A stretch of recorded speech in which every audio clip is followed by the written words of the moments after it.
श्री कृष्ण गोविंद हरे मुरारे, हे राम नारायण वासुदेव, श्री गुरु चैतन्य हे आत्मदेव, हे माता दुर्गे हर विश्वनाथ, हरे मुरारे मधुकैटभारे, गोपाल गोविंद मुकुंद सौरे, यज्ञेश नारायण कृष्ण विष्णु, निराश्रयं मां जगदीश रक्ष, निराश्रयं मां जगदीश रक्ष। ओम श्री परमात्मने नमः। धृतराष्ट्रोवाच धर्मक्षेत्रे कुरुक्षेत्रे समवेतायुयुत्सवः, मामकाः पाण्डवाश्चैव किम कुर्वत संजय।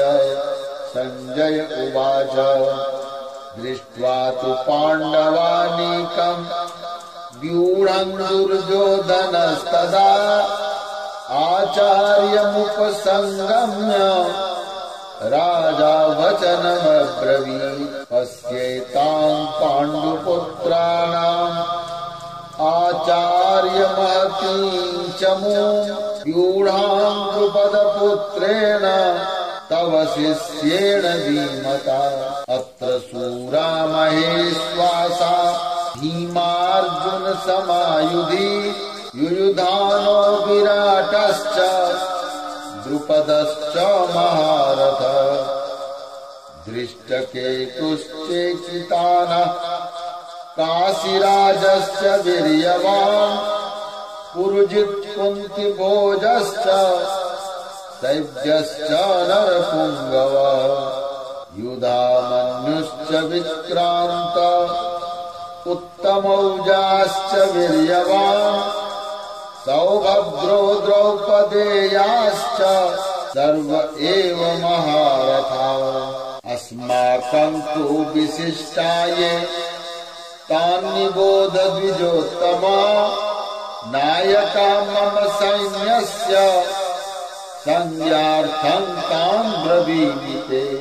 भवान् भीष्मश्च कर्णश्च कृपश्च समितिञ्जयः, अश्वत्थामा विकर्णश्च सौमदत्तिस्तथैव च। अन्ये च बहवः मदर्थे त्यक्तजीविता, नानाशस्त्रप्रहरणा सर्वे युद्धविशारदा। अपर्याप्तं तदस्माकं बलं भीष्माभिरक्षितम्, पर्याप्तं पिदमेतेषां बलं भीमाभिरक्षितम्।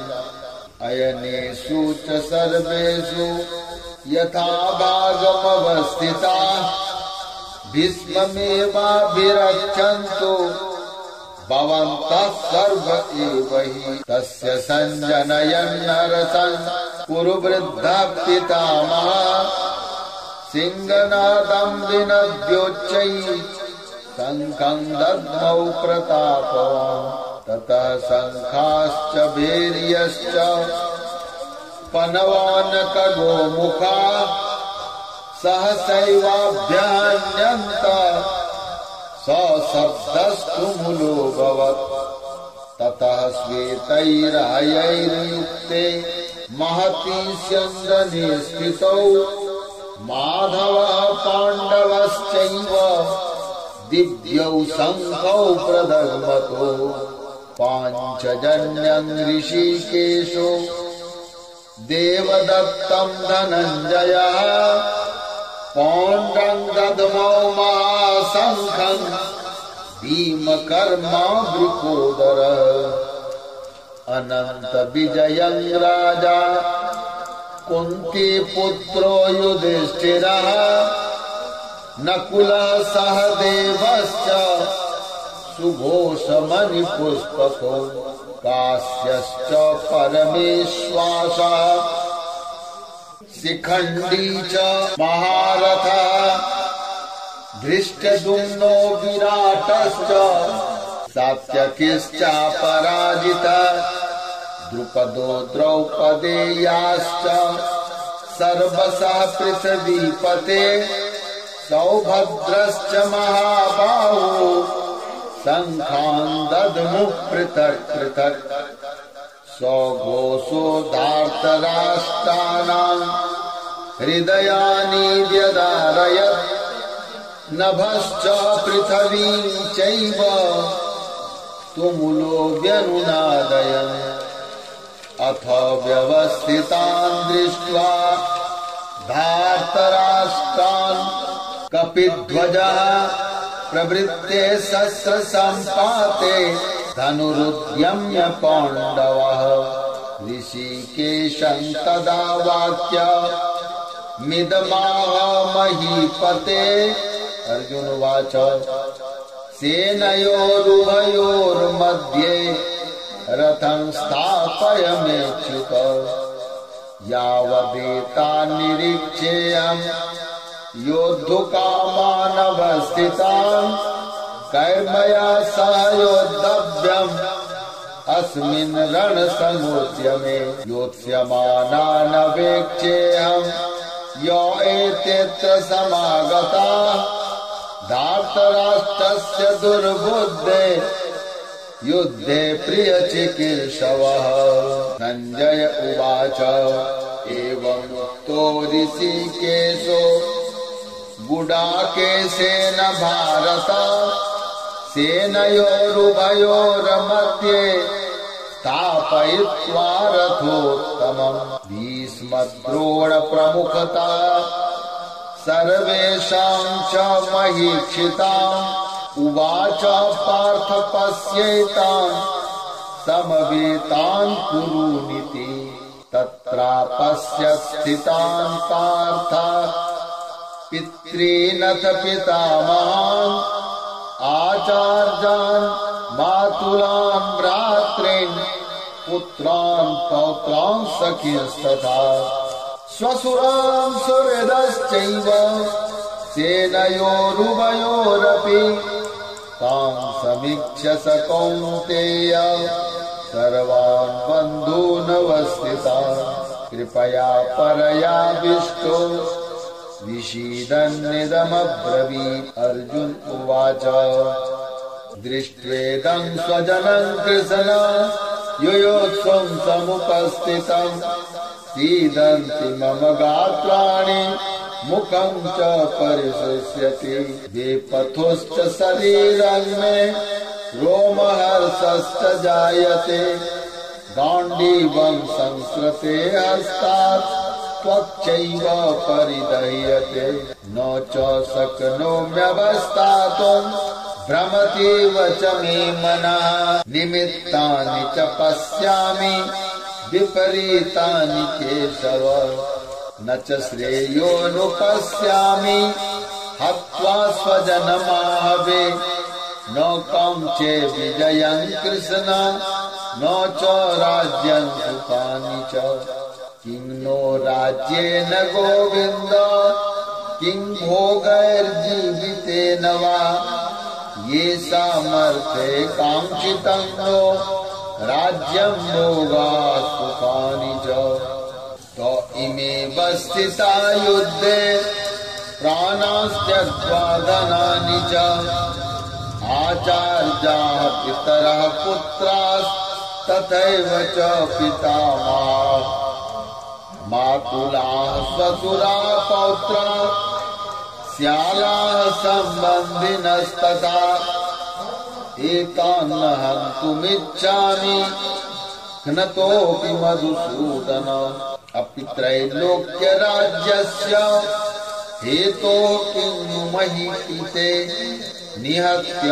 धार्तराष्ट्रान्नः का प्रीतिः स्यात् जनार्दन पापमेवाश्रये दशमान् हत्वैतानाततायिना तस्मान्नारापयन् हन्तुम् धार्तराष्ट्रान् स्वबान्धवान् स्वजनं हि कथं हत्वा सुखिनः स्याम माधव यद्यप्येते न पश्यन्ति लोभोपहत चेतसः कुलक्षय कृतं दोषं मित्रद्रोहे च पातकम् कथं नो ज्ञेयमस्माभिः पापादस्मान् निवर्तितुम् कुलक्षय कृतं दोषं प्रपश्यद् विर्जनार्दन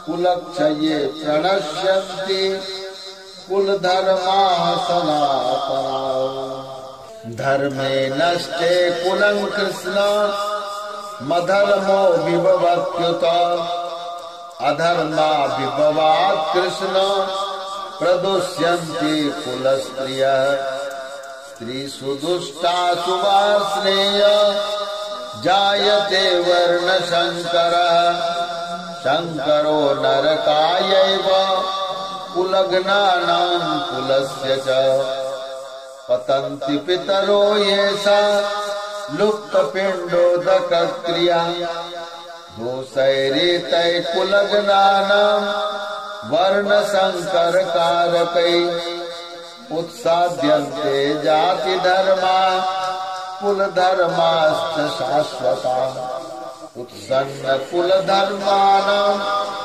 मनुष्याणां जनार्दन नरके नियतं वासो भवतीत्यनुशुश्रुमा अहो बत महत्पापं कर्तुं व्यवसिता वयं यद्राज्यशुकलोभेन हन्तुं स्वजनमुद्यता यदि मामप्रतीकारमसस्रं सहस्रपाणयः धार्तराष्ट्रारणे हन्युः तन्मे क्षेमतरं भवेत् संजय उवाच एवमुक्त्वार्जुनः संख्ये रथोपस्थ उपाविशत् विसृज्य सतरं चापं शोकसंविघ्नमानसः ॐ तत्सदिति श्रीकृष्णार्पणमस्तु।